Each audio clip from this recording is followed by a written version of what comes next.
Now, like every meeting, there are ground rules, which is to always mute your microphone when you are not talking, raise your hands before speaking, and or when you have a question, you can ask or just type it in the chat and we'll respond to it later. Keep your cameras on always, unless if there's an emergency. If there are any issues with the camera or microphone, you can just use the chat and tell us. And this meeting will be recorded, so if you guys have any problem, keep your cameras and mics off. Now, we have a club mission like any club. Toastmasters has a mission statement which serves to clearly define the organization's purpose and goals, providing direction and focus to its situation. As in any organization, Toastmasters has one too. This club mission provides a supportive and positive learning environment experience in which members are empowered and to develop communication and leadership skills, resulting in greater self-confidence and personal growth. I will now hand over to Toastmaster Samir Karat, who will officially kick off the session. Hi, thank you, Jenna, for your lovely introduction. In fact, once again, welcome you all to the second edition of Wasl Talks, which is run by Wasl Village Toastmasters Club. So I believe we have about two, three guests and one Gavlia, two Gavlia.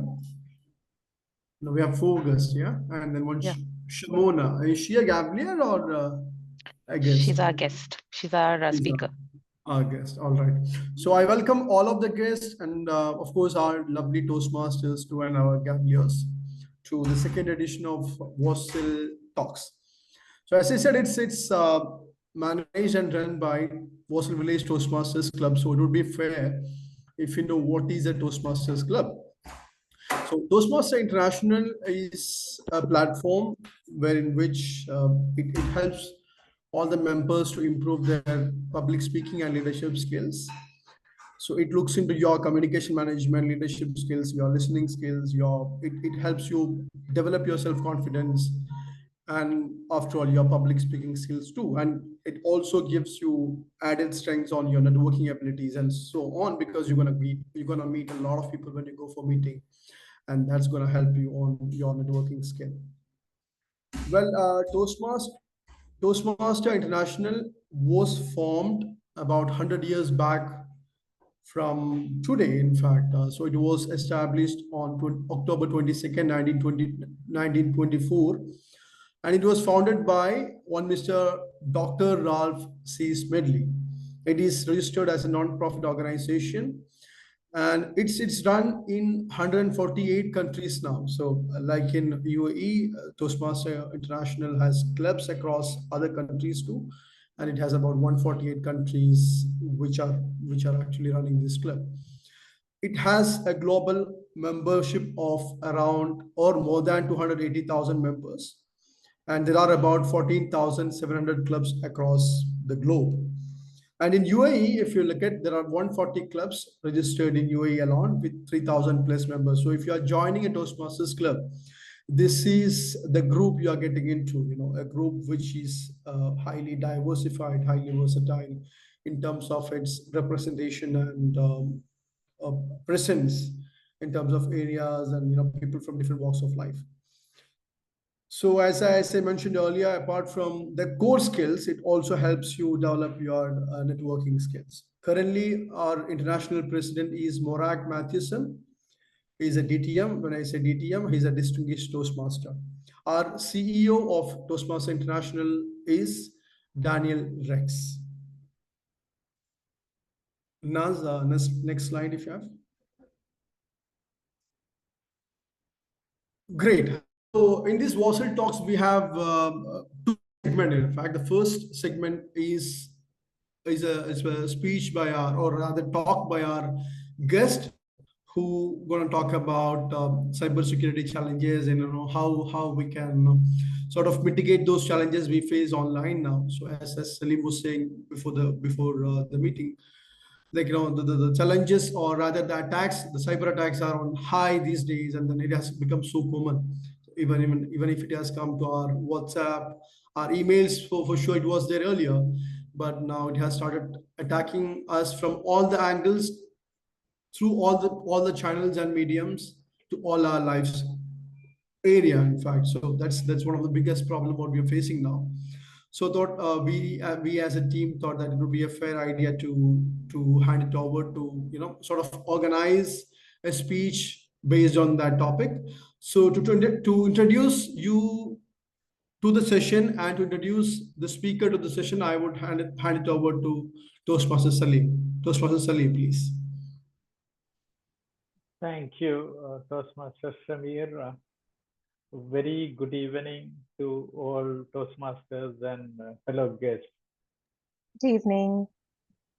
It's like we all do physical health checkup, going to doctor and check our health status. Nowadays, it's a situation that, or the period which we are traversing through, we need to check our cyber health as well. We need to do the proactive check, and if it's attack, happen, the measures as well. That's where the period we are going through it. If we all use smartphones, we use internet, so definitely you should be part of it, and we should aware about the information what our esteemed speaker is going to talk about it. Every single day you'll be getting through the WhatsApp or SMS, you have some shipment to delivery, enter your address. So similar like there are a lot of attacks coming across. Let me run through the profile of our esteemed speaker for the day. Dr. Shomona Gracia Jacob completed her bachelor's and master's and doctorate in computer science and engineering, specialized in interdisciplinary areas of research that provide AI solutions using machine learning and data analytics across diverse fields such as healthcare, finance, education. She was the recipient of the Early Career Research Award for Young Scientist Award by DST Government of India in 2015. She has more than 85 publications in referred international journals and international conferences that have secured citation count crossing 900.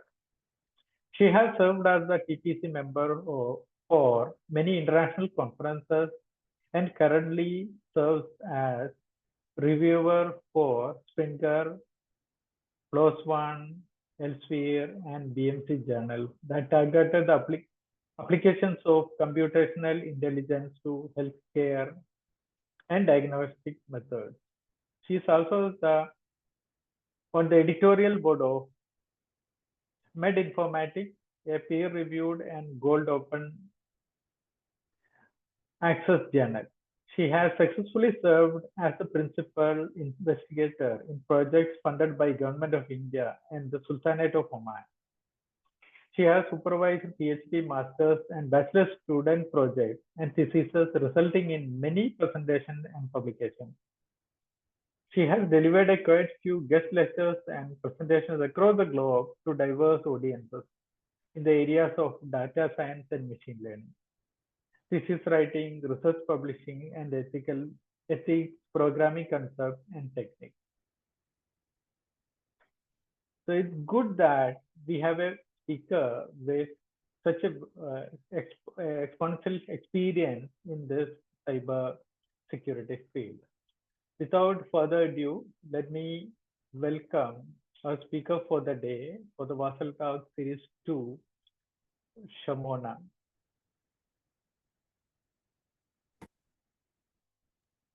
Very good evening to one and all here.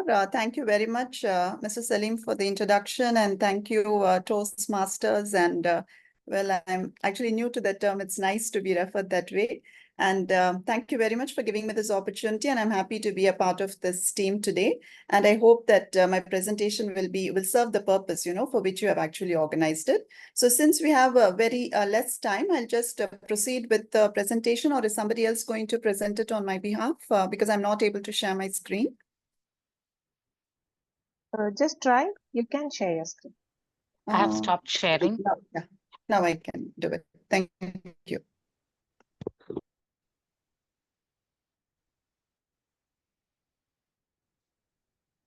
is the presentation? Yeah, just put it in the presentation. It's fine.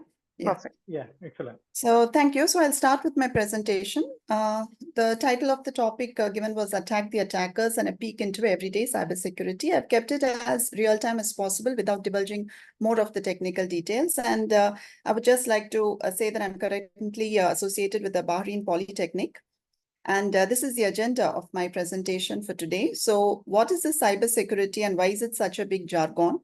What are the common types of attacks that people face, and what are the basic steps that we can safeguard in most of these practices that the current generation is involved in, irrespective of the age groups, online shopping, smart devices, as well as the SMS, social media safety. And in spite of all the precautions that we take, if we are not able to avoid a cybercrime, how do we combat it? By reporting it to the correct sources. So the reason for cybersecurity is everything is digitized now. So we cannot go a second without digitizing our information, right from where we are moving and to whom we are speaking and what we are browsing on the web, the recommendations that we get, everything is being stored somewhere in some server. So when everything becomes digitized, it has to be secured. So even right now, what we are recording, what I'm talking, everything is being recorded somewhere. So if this data is not kept safe, like earlier we had only our gold and cash in the bank. So if we did not keep it in those places, you can imagine what would happen to our financial status. So similarly, now information is gold. So if we are not going to keep that information in a secure place, we are going to have much of a loss.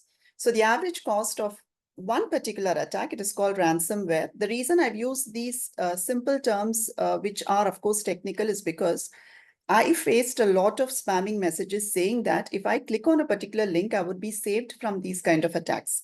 So ransomware, malware, DDoS attacks, all these are now become common terms, which, messages flood our inbox saying that you can use this particular software to protect yourself from this particular attack. And we just go to give it a try. So that's where the basic attack lies. So in 2023, there was a loss of USD 5.13 million, which obviously none of us can afford. So this is at the organization level.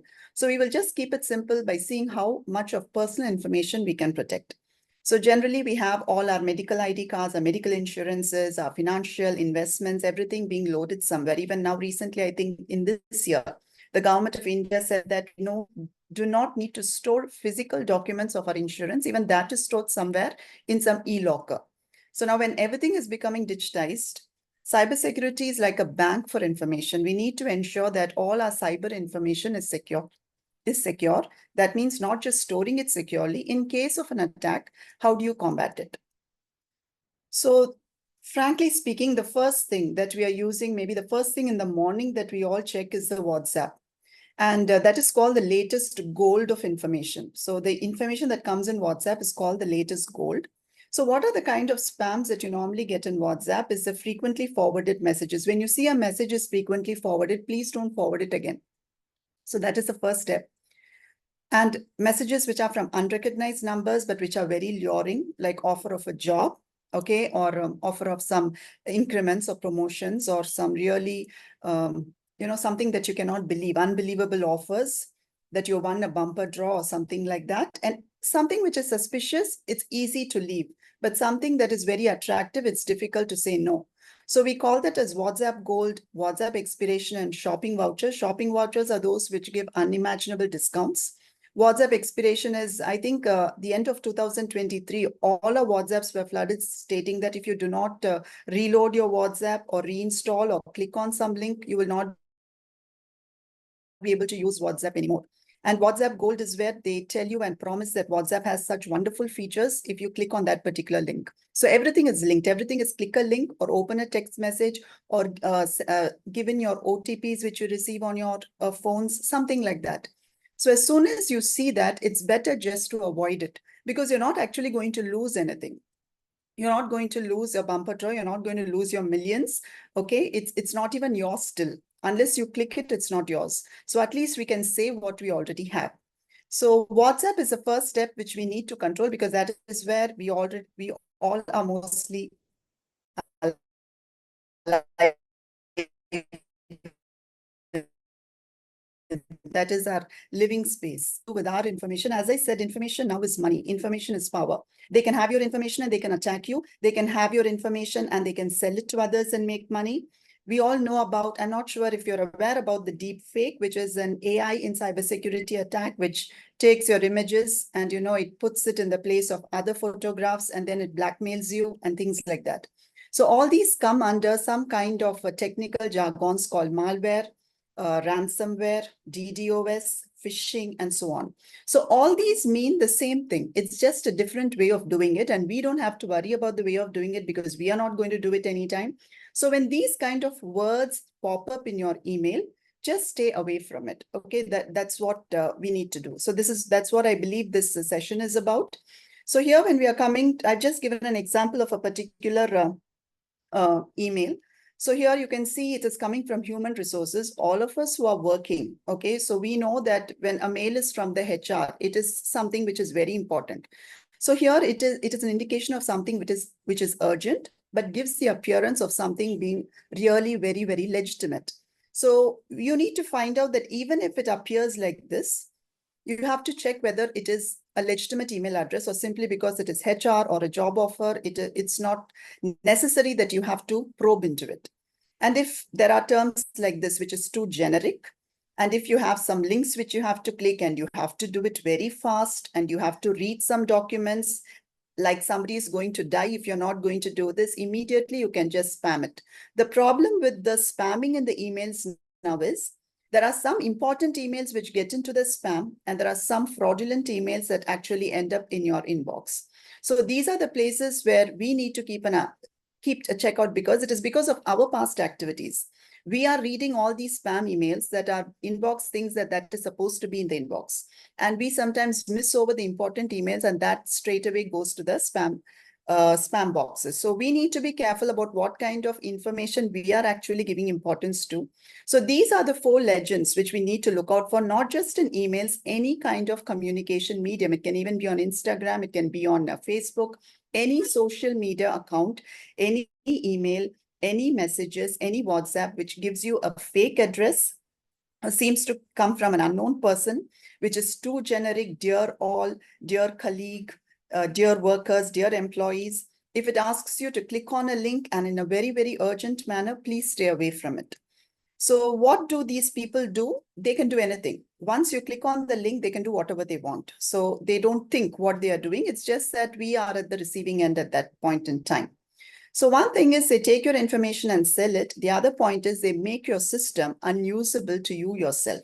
So you're having your laptop and you're having all the software installed, but just because you click on the link, suddenly you see that no app is opening up, that you're not able to use the resources that rightfully belong to you. So all these have been classified technically under different terms and jargons like malware, viruses, Trojan horses, and so on. So what happens? Is it possible for you to recover? Absolutely, yes. You can recover, but you'll have to shell out a fortune. Okay, and you'll waste your time. All of us know that we are working, end to end. We have strict deadlines at our workplace as students or as teachers, whatever profession we might be in. Time also is money. So these hackers, they focus on 2 important things. The things that are most important to us, one is our time, the other is our finances and our peace of mind. So when these attackers' main job is to take all these 3 things away from us. So this is generally done on a large scale, but when you consider as individuals, okay, even we ourselves, we might not lose in millions, but even losing a few bucks is definitely not something that anyone looks forward to. So this is another kind of attack, and all this comes to us only because we give room for it. We choose to explore more of what if we get this? What if this is legitimate? What if this job offer is something that I was asking for? So these are the places where we need to keep a check. It's not wrong to explore, but we need to explore it with caution. The third one is the man in the middle. This is mostly for different organizations, which are really dealing with large amount of finances, but it can also be a problem for you when you're having an open Wi-Fi in your home or when you're going to the airports. The airports, we connect to the Wi-Fi in the airport. It is an open Wi-Fi. So avoid using financial websites in those places. Don't buy something from an online shopping mall when you're in an open Wi-Fi network, because obviously you will be putting in your passwords, you'll be giving in your credentials, your card details, your Paytm pins, or whatever it may be. So when you are using any kind of financial transactions or sharing personal information or even official documents, make sure that you're not in an open Wi-Fi network, although it is free. So when you're in an airport or in a saloon, they give us free Wi-Fi everywhere. That is the place, the attackers actually target. They keep an eye on where there is free Wi-Fi, who are the people who are coming there, what kind of transactions they do. They don't do it the first time you try to log in. They are very intelligent. What we will think is, okay, the last time I used it in an open Wi-Fi, I did this transaction, I shared this information, nothing happened. So let me do it again. So that Wi-Fi must be secure. So they'll keep monitoring your work. And correctly at the right time, when you're doing something important, they hack all the information. It's not that they don't have the previous information. They have just been storing everything that you're doing, but they don't want you to be on guard. If you find something suspicious, you will immediately stop. So they just let you do the transactions for some time. They monitor your progress. And then finally, at a point, they will hack all your information. And then it will be pretty a dooming scenario. Okay. So this is about a Equifax data breach that happened maybe in 2023. And a company lost a lot of millions, and they even had to pay millions to the people whose information was breached upon. So this is with regard to companies, but even us as individuals, it is not a nice thing to let our information be shared out in public space, whatever kind of information it may be. So that is one precaution we need to take when we are using open Wi-Fi networks. The final attack which I'm stopping with is the DDoS. So this is similar to the ransomware attack, which takes control of your system. Okay, sometimes it may lead to loss of information. Sometimes they may not have your information, but you also will lose it. So it's just the point that irrespective of what benefit the attacker gets, the point is we should not suffer loss. So irrespective of what he is doing or whether he is benefiting or what does he gain by it, it's the point is we should not be at the losing side. So in order to avoid all this, totally close off on ads. Don't respond or open up any fraudulent links in your email or in your WhatsApps. Please don't share any personal information or discuss anything either in voice or in pictures or in text, okay, when you're using open Wi-Fi networks. These are the basic precautions that we can take. So in general, so these are the things that we do with the text communication. So what do we do in social media, where we are there only to talk, right? In social media, we're there to express our opinions, to hear about other people's opinions and so on. So how do we keep track in those places? So these are a few best practices that we need to follow when we are doing our online shopping. I am not sure if you have noticed that when you enter your passwords, there is an I symbol. So when you click on that I symbol, it will show you your password. The problem is many times when we enter the wrong password with the dot or star, it keeps saying incorrect password. So I've noticed many people, they click on that I button, so their password is very much visible. Please never do that when you're at least in a public space or moving around. So the point is, it is not possible that every time we go shut ourselves in a room and we do all these transactions, but then you have to remember your passwords, make sure you're entering the right kind of password, check for the lock symbol on your browser. Okay, all these are basic precautions you need to take when you're doing shopping or any kind of financial transactions on the net. So what is this regular data backups? I would say regular data backups are a good option provided you have sufficient space. And whenever you back up your data, the reason is if you happen to lose your data, at least you'll have some portion of it with you. So if the data is not important for you, you don't mind losing your passwords, you'll go back to your banks and set your pins right, then you need not do backups at all. So backups is when you have crucial information and you don't want to risk losing it. The multi-factor authentication, zero trust models, secure payment gateways, all these are where you never trust the source from where it is coming. If you're signing into a new browser, it'll ask you for the OTP, which is sent to your phone. So this is multi-factor where it's not just the password on the browser, but you also have to give the OTP, which comes to your phone. Sometimes even that is not important. It'll ask you for a secret question. It is better to keep these kind of security practices when you're logging into very important emails. Maybe if it's your personal email and you don't have anything to hide, it's fine. But if you're using your official email and you're holding a very important position, it's always better to have 3 steps before you log into your email. You have a password, you have an OTP on your phone, and you have 2 or 3 secret questions. It is irritating, of course, to have this much of security checks before entering your own email, but believe me, it serves the purpose, especially when you think that you could be the target of some criminal cybercrime attack. And make sure that you're checking your bank statements, which normally most of us do not do, to see whether there have been, this is another place where, the hackers keep taking out small amounts of money as tax or something like that. So if you notice that some taxes are going on in your monthly statement account, immediately you need to check whether it is really going to the bank or it is just some kind of third party which is taking out your money without you even realizing it. So always they start in small steps, okay? And finally, they'll throw the bomb. So we need to be careful, and it is our job to make sure that our information is safe. The next thing is a smart device. So all of us purchase smartphones, and the first thing on that is whether it is the latest model and whether it is within our budget. So there is something called a cyber trust label. I've given the links here.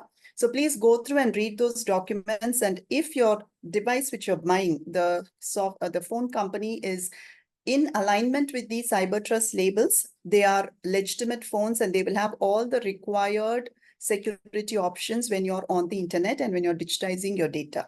So you have a list of eligible devices as well, which are available there in the cyber trust labels, and you can please go through them before you make the purchase of a smartphone.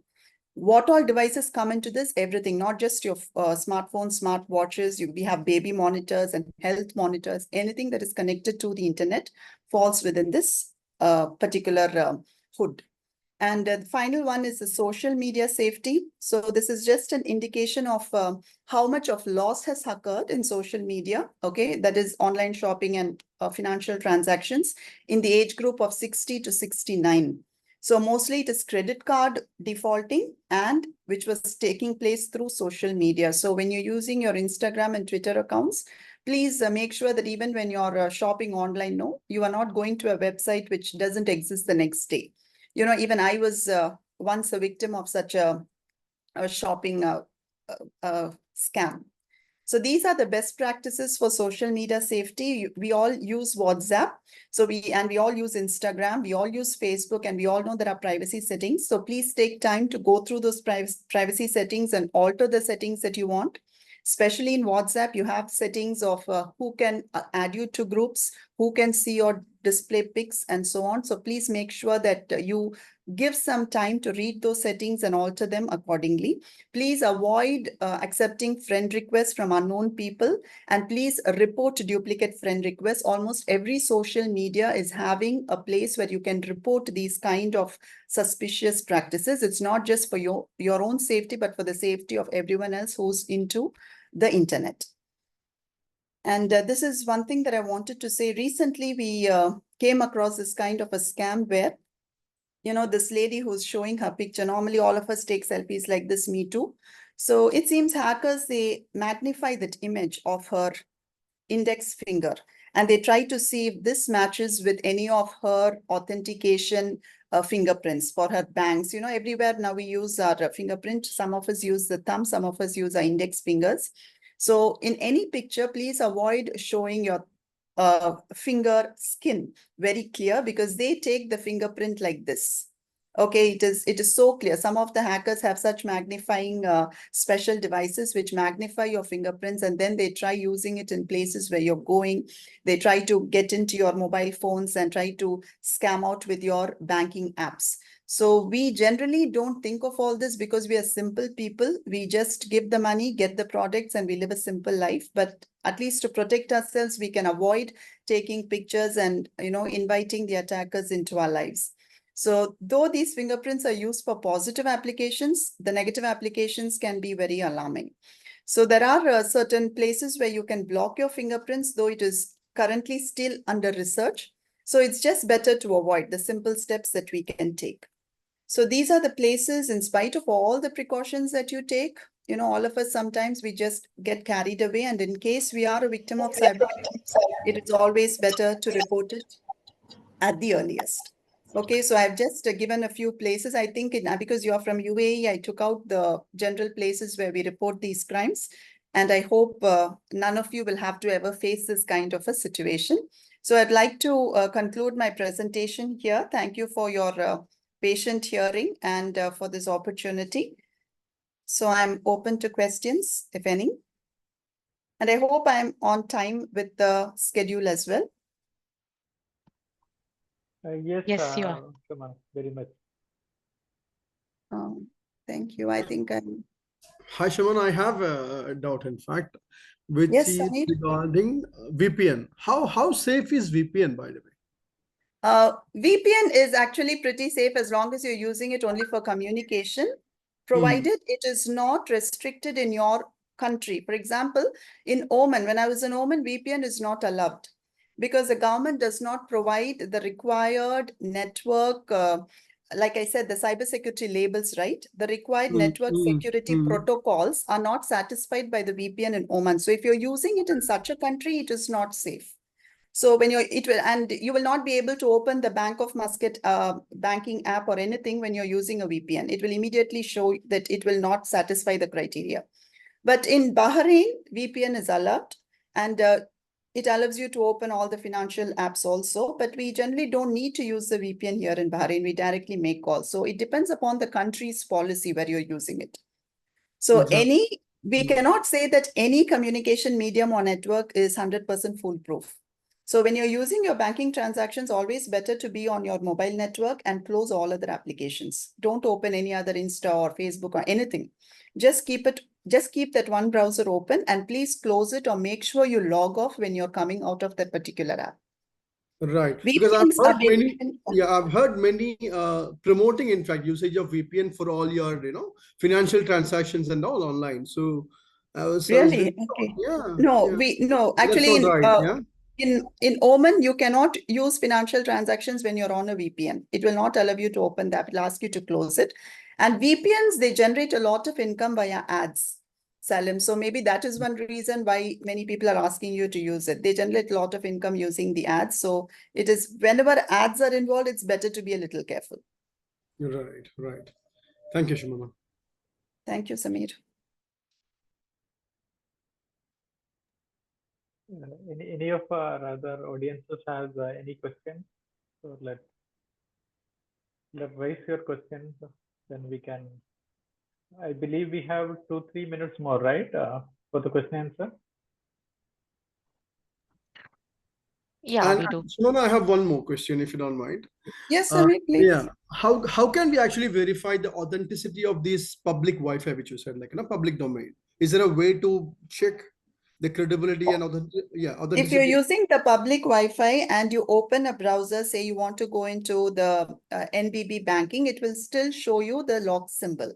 Okay, the security protocol of the bank will still be active, but it is not 100% foolproof because already when you're logging into it, you would have it will ask you a question. Have you seen these questions in browsers which ask you, allow selected cookies, allow only third-party cookies, allow all cookies? Definitely it'll ask you that question before you open the browser in the open Wi-Fi. So if it is asking you that question later, you cannot judge its security level because you are the one who's allowing it.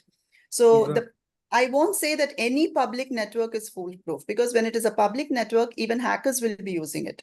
And hackers have different ways of delving into your information without even we being aware of it. So that is why most of the banking, when you use mobile banking also, they tell you, please avoid using a mobile, an open Wi-Fi or even the Wi-Fi in your home. They will tell you not to use a Wi-Fi, just use a mobile network. There is no way to ensure 100% authenticity of a public network or a Wi-Fi.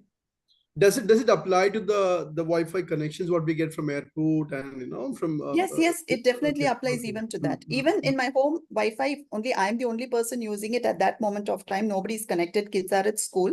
Even then, it will tell me you are connected to a Wi-Fi network. Are you sure to proceed with your banking transaction? So any type of network, yes.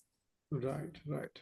So Shomona, on that note, Yes. I know there are a lot of people who would share their Wi-Fi passwords, like 2 apartments, they would. So is that safe to do or no?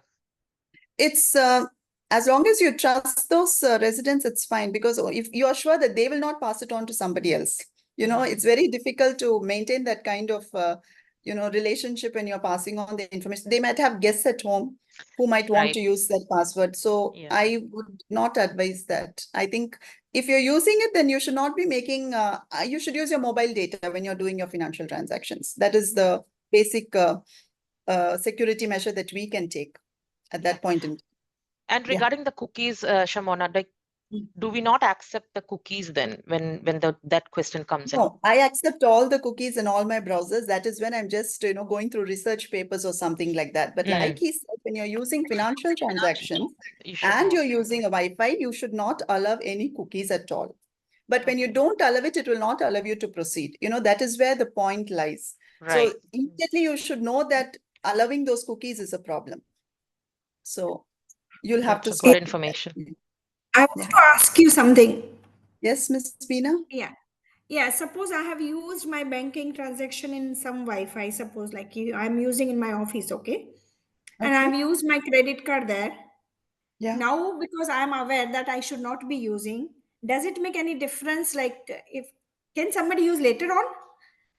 Actually, Or it's a good question. Your credit card details might have been saved somewhere, but do you have the habit of OTP authentication when you're using your credit card? Yes. OTP authentication over phone, if it is there, then definitely it'll take a lot of time for the hackers to get your information. So it is all right. But at least I think henceforth you can use mobile network data. That is better. Because if you're using it in your... What about the Gmail, email and all those things? Because it's always I have opened there. Definitely Should I change my password? Definitely a Gmail passwords are all stored somewhere. So if anybody in your office is into security, they can take everything. All our emails are monitored. Definitely all our emails are monitored by our admins. So that goes should I without change my password now? You have to change it frequently, actually, even otherwise. If you use Microsoft Outlook, many of our companies, when you use Microsoft Outlook, the security is better. And it will automatically ask you to change your password frequently. And you will not be able to sometimes change your password outside your campus. Like in my organization, we have to come to campus to change the password. That also, it will not allow it outside sometimes. So those kind of security measures are always good. It's irritating for us at times, but that is how, because the cyber attacks are so mean nowadays, we have to take that additional step. Thank you. Thank you. Thank you, Ms. Veena. Shomona, one more question from me. Yes, so you yes, mentioned about closing all the apps before you make any bank transactions or any other transactions, right? How can we make sure that that app has actually closed? Sometimes what if it's running in the background? The apps are running in the background. We have to ensure that the apps are not running in the background, actually. But what I mean by switching off all the apps is if you're not sure the app is running in the background, almost sometimes the apps will be there. Switch off your phone. Switch off your phone, restart it, and then make sure, definitely when you switch off your phone, the apps get shut down. Wait for a few minutes and then you can switch it on. And actually, some of the banking apps, they tell you that this app is running in the background or message is running in the background. So are you sure to continue with your transaction? Actually, now the step is being taken by these financial investments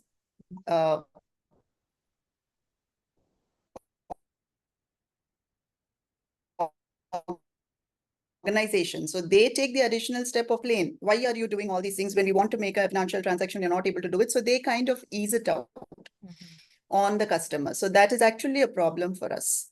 Mostly when an app is working in the background, there should be a pop-up message on your app that an app is working in the background. Do you want to continue with your transaction? So generally that question is asked. In that case, if you're not sure how to do it, just switch off your phone and switch it on. Okay. So in that case, the banking apps are safe, right? Instead of going to the banking apps are very safe. Yes, the mobile banking apps are very safe. So usually use the mobile banking apps instead of going to the browser. Yes, that is a very good alternative to keeping yourself secure. Only that app and use it on a mobile network. Then it is 99.9% safe. Also, we have not touched a very important topic on watching movies online.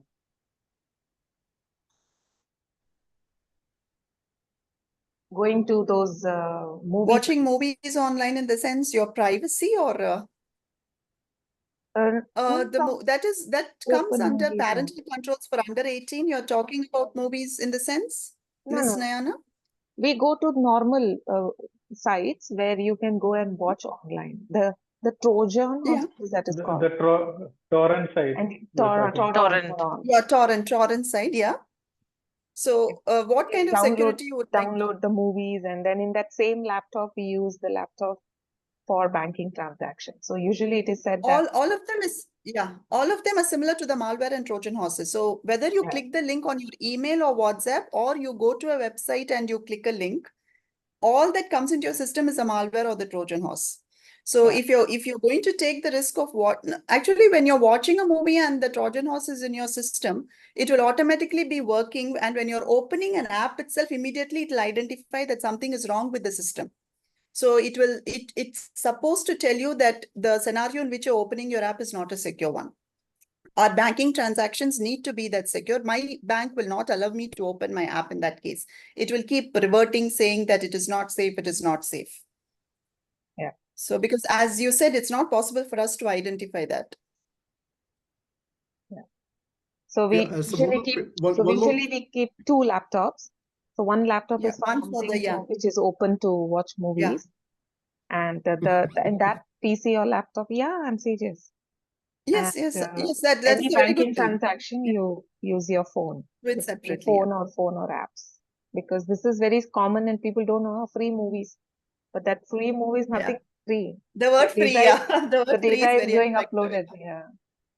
And we have this bad habit of putting all the passwords in a Word and saving the file as password in our PC. Password, yeah, that's right. Which is like free giveaway. We are giving it on a platter. How about the movie links? Yeah. How about the movie links which we receive on Telegram? Nothing is foolproof. Yeah, nothing is foolproof. That is a sure shot. Telegram that is definite. Yeah, it's like opening the door. Come and take the data. All right. So we can talk forever